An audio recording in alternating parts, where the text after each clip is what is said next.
Alright guys, now let's get started. First of all, you need to download your Android Studio to your computer. You go to developer.android.com/studio and you click download Android Studio when it appears. I have originally downloaded Android Studio and I will show you how to make a new project in Android Studio. You get this window and here you select new project, and here after that you can select a empty activity from this screen. You choose from phone and tablet empty activity and you press next, and here you can give a name for your application. I'll give this as my first app, and as you can see, a package name is being made when we make our application, and it is saved inside the save location of your choice. Now I'll give it a different save location. I'll give the same save location as the D drive, and here I'll create a new folder. I'll give my projects as the name for the folder name, and after that I'll press OK.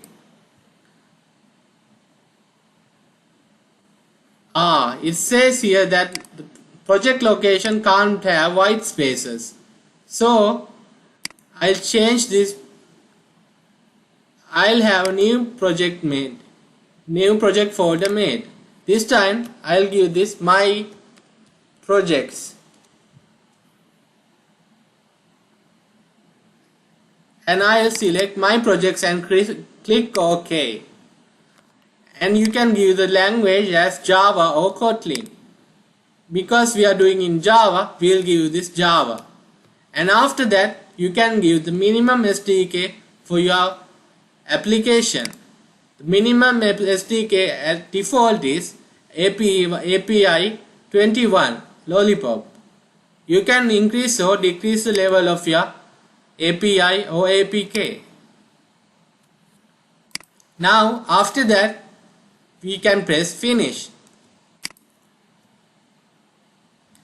and our application gets built inside our machine.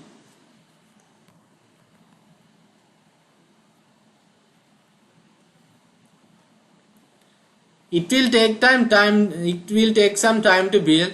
When it's all built, I'll come see you right back. Now what we see here is the default look of our Android Java application. First of all, you get the main activity. This is like a Java class. The main activity extends AppCompat activity, and inside it onCreate method is overridden, and inside it you can see that it is linked to a r.layout.activity main. What is this? This activity.main is a XML file. So here you see the activity main.xml file. It is linked to the main activity, and we can design our layouts and our application inside our activity main.xml file. So all these activities get XML files made just for them. So first Android has given us a main activity.java and activity, and for that it has linked it to activity main.xml and XML file. So we build our application using activities and XML files. In the XML files you can drag and drop your components for your application.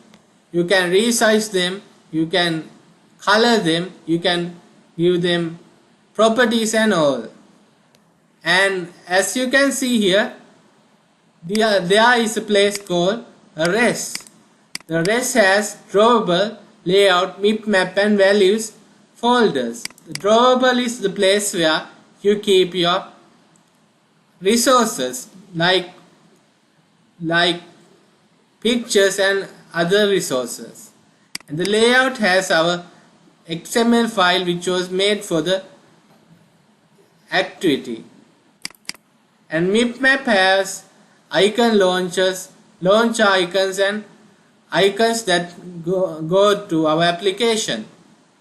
And after that there's values. In values you provide names of your colors, strings, fonts, themes and all those values of your properties. And as you can see here, one of the main important things in Android is the Android manifest.xml. It is found inside the manifest folder. Let's go and see it. Here you see the Android manifest. It is an XML file. It is versioned according to XML. First of all, you have the manifest XML file, and inside it you have application.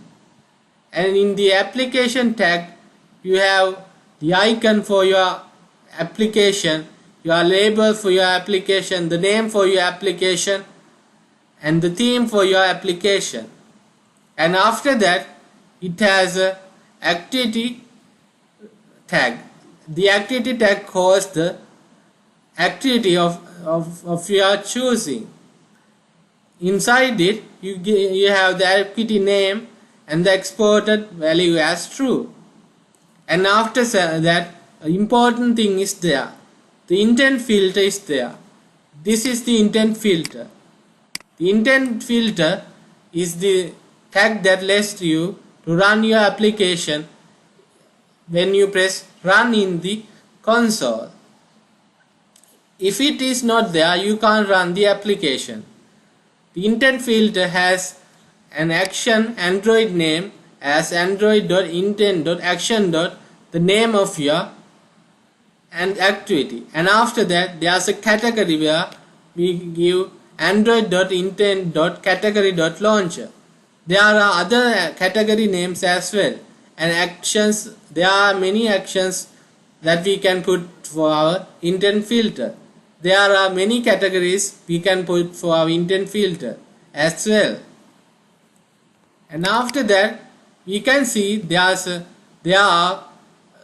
a folder called Gradle scripts. In the Gradle scripts there are two build Gradle files. The first one is the project build Gradle and the second one is the module build Gradle file. You provide your versions and dependencies inside your module build Gradle file. Here, as you can see, as default, Android Studio has given some dependencies. These are mainly implementations. And here you can find your compile SDK version and the default config and the test versions. And inside the project build Gradle, you use build scripts like repositories and dependency class paths.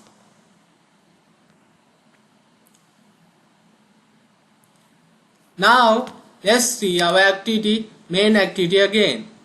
Now in this main activity you can code your application and you can illustrate it or build it or design it in your activity main.xml file. You can drag and drop buttons, text views and likewise things, and they can be shown inside the application. I'll teach you about components in the activity.main XML later. For now, I'll teach you about the main components in the Android Studio.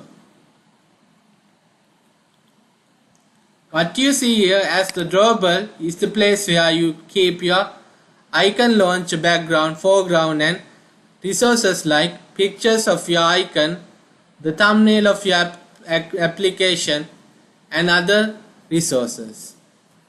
and after that you have the layout with the activity.main XML file, and after that MipMap has the launcher icons and other icons, and values keep colors, strings and themes and other valuable resources.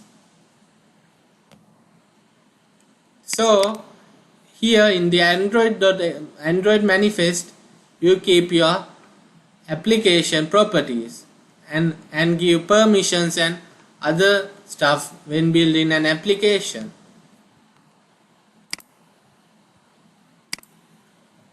I will start with Android developing in the upcoming videos. This is it for now. I hope you learned about the Android Studio to some extent. So this is end for this video, and I'll see you in another video another time.